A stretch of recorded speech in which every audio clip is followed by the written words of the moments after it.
Welcome back to the Deep Dive. Today, we're embarking on a really comprehensive exploration. We're looking into one of the most demanding paths out there, but also, profoundly rewarding, medicine. And if you're maybe a new MD-CAT student just gearing up for those crucial exams, or perhaps you're simply starting to think about dedicating your life to healthcare, well, this deep dive is pretty much custom tailored for you. We've gathered our sources, including a really detailed guide called The Doctor's Path, a complete medical career guide. And our mission, well, it's simple. We want to unpack everything. We'll cover the tough academic journey, the huge variety of careers you can actually pursue, the skills you absolutely need, and of course, the benefits and the big challenges. Think of this as your shortcut to really understanding this massive life choice. It really is about understanding. Because look, this isn't just another job, is it? It's a huge commitment, lifelong, really. And it shapes pretty much every part of your life. Getting a clear-eyed view, understanding all the facets before you jump in, that's absolutely critical. It's more than just being smart academically. It's about, well, a unique mix of resilience, compassion, and just this unwavering dedication to helping people. Okay, right. So let's unpack this then. Yeah. The very start of that journey, the foundational pre-medical education. For so many people thinking about this is literally ground zero. What does that first step look like? That first step, yeah. It's typically 2 years of pretty intensive pre-medical education. In places like Pakistan, it's known as FSC, which is Faculty of Science, basically your higher secondary qualification. Elsewhere, maybe the UK or Commonwealth countries, you're looking at A levels, advanced levels. But whatever the system, the core subjects, they're consistent. You're diving deep into biology, chemistry, and physics. And the main goal, the really crucial goal here, is getting extraordinarily high grades. Because those grades are what qualify you for medical college entrance exams. Like exams like MD-CAT in Pakistan. Exactly, the MD-CAT. Or for foreign universities, you might be looking at the SAT or maybe the BMAT for the UK. And when you say extraordinarily high grades, I mean, just how competitive are we talking? Is it like near perfect scores needed? And what does that do to, say, a student's social life during those couple of years? Oh, it's incredibly competitive. Yeah, we're often talking scores in the high 80s, 90s, sometimes even higher, just to even be considered. For the MD-CAT, it's definitely a make-or-break situation for many. And what it means for your social life, well, frankly, it often means a lot of focused study. It's a period where that dedication really has to kick in. You're laying the groundwork for this lifelong thing, and the pressure is immense right from day one. It's a real test of discipline. So, okay, you've somehow survived pre-med. Congratulations are definitely in order. Now, for many, this is where the real adventure starts, right? What's life actually like once you get inside medical college? What does that core training, say, the MBBS in Pakistan, really involve? Right. The MBBS, Bachelor of Medicine, Bachelor of Surgery, it's a demanding 5-year degree program, and it's very carefully structured. It builds your knowledge step by step. Think of it like climbing a mountain, maybe. Each year adds another layer to understanding the body and disease. The first 2 years, they're heavily focused on the basic sciences. You're immersing yourself in anatomy, the body's structure, physiology, how it all works, and biochemistry, the chemical processes, underpinning life itself, this foundation. It's the bedrock. Without it, you just can't build the more complex understanding you need later. So those first 2 years are purely foundational then? No actual patients involved? Exactly. It's all theory, lab work, understanding the normal human body. Then, as you move into years 3 and 4, the focus shifts a bit. You start bridging that gap between basic science and actually applying it clinically. Subjects like pathology, the study of disease, pharmacology, how medicines work, microbiology, bacteria, viruses, all that. Forensic medicine, too, the legal side. This is where you start to grasp what goes wrong in the body and, crucially, how we might try to fix it. And then, in your 5th and final year, it's all about the main clinical subjects. Medicine, surgery, pediatrics, obstetrics, and gynecology. This is where you really start applying everything. You're moving from textbooks to the hospital wards, learning directly from patients, from experienced doctors, and throughout these 5 years, you're constantly assessed. Rigorous professional exams end each year. There are internal assessments, and those really important clinical rotations where you get hands-on experience, observing, assisting. And even after those 5 intense years, it's not quite over, is it? There's still the house job, the internship year. What's the point of that year, and what's it like for someone just graduating? The house job, right. It's basically a year of hands-on supervised training. It's your first real taste of practicing medicine, but with a safety net. You rotate through the big departments, medicine, surgery, maybe others. You're applying everything you learn, but in real-world patient care settings. Imagine being on the front lines, managing patients, learning to make quick calls, dealing with emergencies. It's not just about learning more, it's a vital rite of passage. It fulfills requirements set by bodies like the PMDC in Pakistan, that's the Pakistan Medical and Dental Council, similar to the GMC in the UK. It makes sure doctors meet national standards, and it's absolutely essential prep for any postgraduate training later on. It's where theory crashes into the messy reality of practice. You learn problem solving on your feet fast. Makes sense. So after MBBS and the house job, the path starts to branch out, right? Postgraduate training, especially. Exactly. And this stage. It's marked by highly competitive entrance exams. It needs incredibly dedicated, almost obsessive preparation. For those staying in Pakistan, common routes include the FCPS, that's the Fellowship of the College of Physicians and Surgeons Pakistan.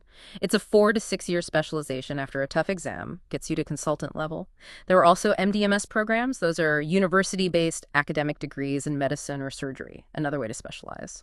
And what about heading abroad? You mentioned that earlier. Right, the foreign pathways, they're different, often country-specific. For the USA, it's the USMLE, the United States Medical Licensing Examination, a really tough multi-step exam series. Pass that and you apply for residency, which is like supervised training for 3 to 7 years. For the UK, you typically aim for the PLAB Exam Professional and Linguistic Assessments Board test. That gets you registration with the GMC, the General Medical Council, and lets you apply for NHS jobs.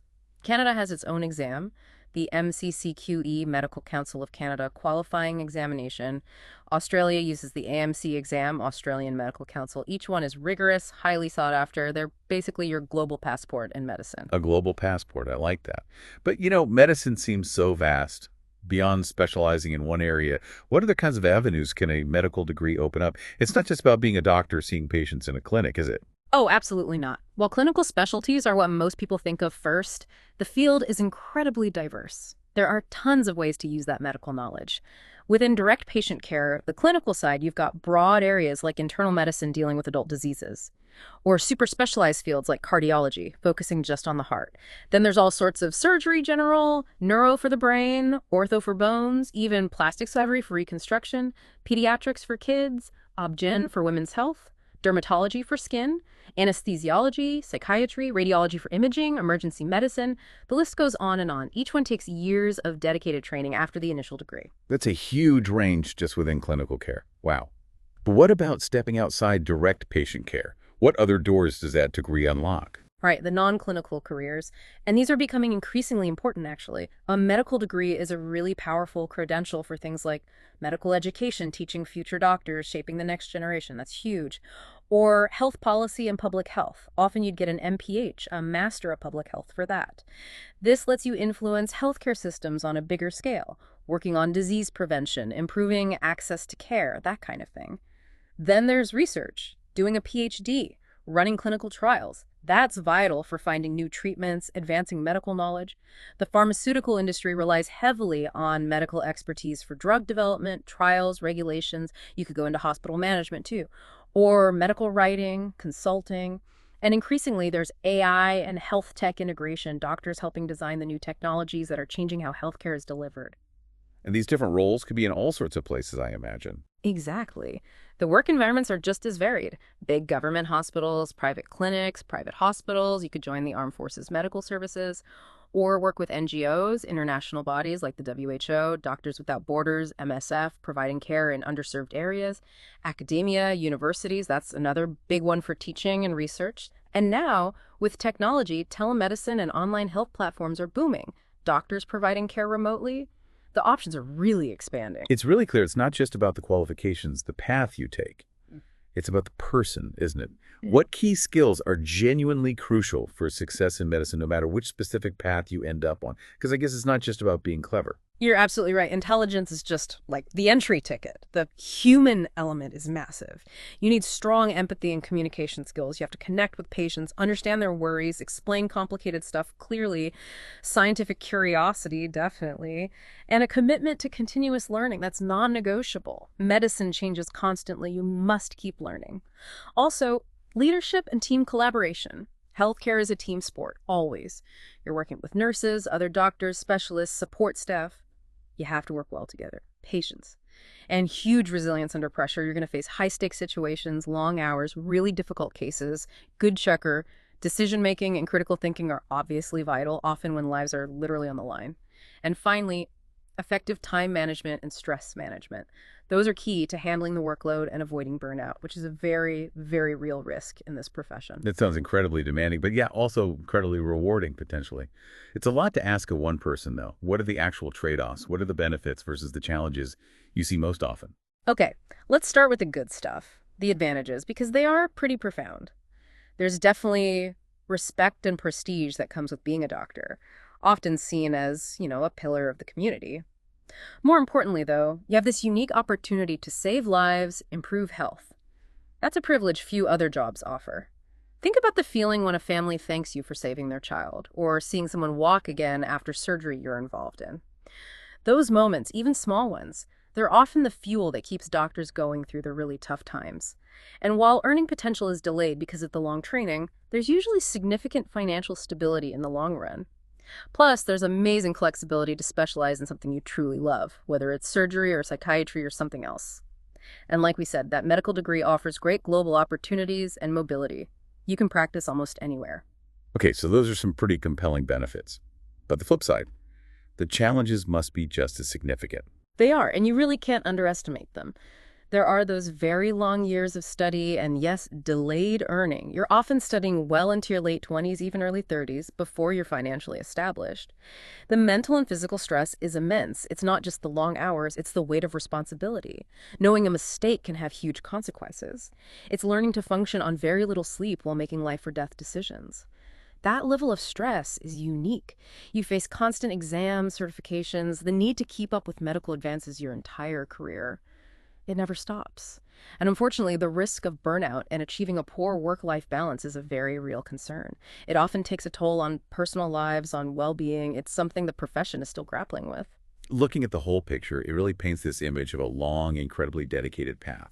Could you give us maybe a quick overview of a typical career progression timeline, just so aspiring students can kind of visualize the stages? Sure, a bird's eye view. Typically, you start with pre-med, like FSC or A levels, around ages 17 to 19. Then comes the intense MBBS degree, usually taking you from age 20 to 25. After that, the crucial house job year, around age 26. That leads into specialization or residency, which can easily take you into your early 30s, say, age 27 to 32, depending on the specialty. And finally, you transition to being a consultant or having a subspecialty. That's often from age 33 onwards. At that point, you're fully independent and expert in your field. It really is a marathon, not a sprint. A marathon indeed. Wow. Requires incredible dedication every step of the way. But what's really fascinating now is, well, how quickly the future of medicine itself seems to be evolving. It's definitely not standing still. Absolutely not. If you connect this to the bigger picture, the whole healthcare landscape is shifting, almost daily it feels like sometimes. AI and telemedicine are fundamentally changing how care is delivered, making it more accessible, more efficient, especially for remote areas. We're also seeing this huge growth in personalized medicine and genomics. That means treatments tailored to your specific genetic makeup, moving away from the old one-size-fits-all approach. And there's definitely an increasing focus on preventative care and mental health, recognizing that health is holistic, it's not just about fixing things when they break. So doctors who can blend that deep medical knowledge with a real understanding of technology, they're going to be incredibly valuable in this new era.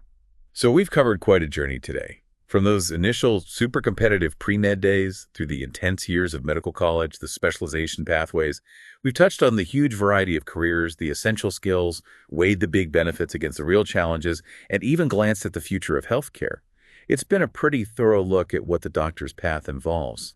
And the key thing to remember, as we've kind of emphasized throughout, is that this journey really is a lifelong commitment, no doubt about it.